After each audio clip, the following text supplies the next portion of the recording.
Some of you might have been close to death at one time or another. I myself have been close to death, and a very shameful death at that. I will explain to you the whole story so that you may understand. Some of you know my people, the Jews, the chosen people by God, had special rules and regulations, rules about food, fast, feasts, sacrifices, and almost anything you can think about. Rules against relationships, and especially sexual relationship between a man and a woman, was strictly forbidden.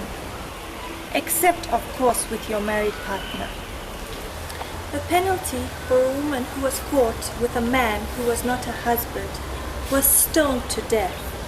Yes, you could understand that the law was against women.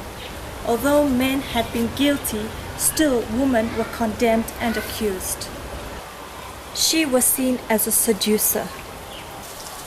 This is exactly what happened to me. I was caught with a man who was not my husband.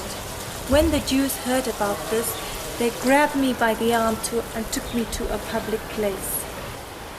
On the way, I could hear them talking amongst themselves, talking about the law of Moses and what people would do to women like me. They were of the opinion that evil people like me were like cancer to be taken out of people. As I listened to them talking, I could understand that they were interested in trapping me and condemning me, as well as trapping the teacher of Nazareth. They were not so interested in the law of Moses. They were more interested in trapping us. Their plan was really terrible. They were not really worried about me, but more of how to get rid of the man called Jesus. They brought me before him. They found him in the morning in the courtyard of the temple, teaching. They pushed me in front of him in full view of everybody. I was very ashamed. I knew that the people knew why I was brought here. I was terribly afraid. I thought if the teacher from Nazareth was like the other rabbis, he would just condemn me to death. What followed was most extraordinary. The Pharisees said to Jesus, "Master, this woman was caught in the very act of committing adultery. Moses has ordered in the law to condemn a woman like this by stoning. What have you to say?" My heart was beating so hard. I was listening for something that I did not want to hear, but all I could hear was silence. Jesus seemed to understand that they were trying to test him. He did something very strange. He bent down to the ground and wrote with his finger in the sand. Don't ask me what he wrote. I don't know. All I could hear behind was the Pharisees getting nervous of not being able to condemn Jesus as well as me. They kept questioning him. He stood up and looked at them, not at me, and he said to them slowly and clearly, "If there is anyone amongst you who has not sinned, let him be the first one to throw a stone at her." Nobody said a word, but I could hear without looking that they left one by one.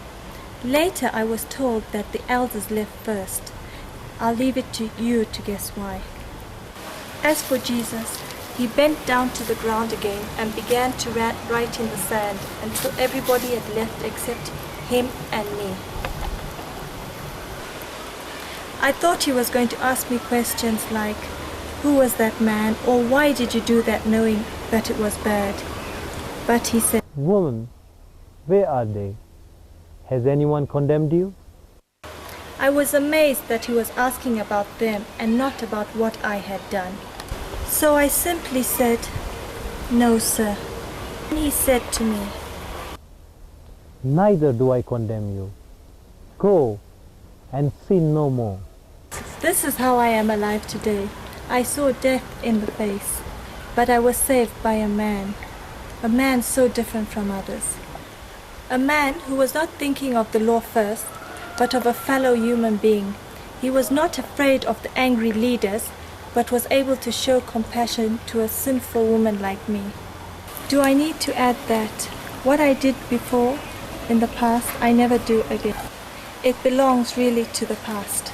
What is very much present is the memory of Jesus, the teacher of Nazareth, a man who showed compassion to a woman like me.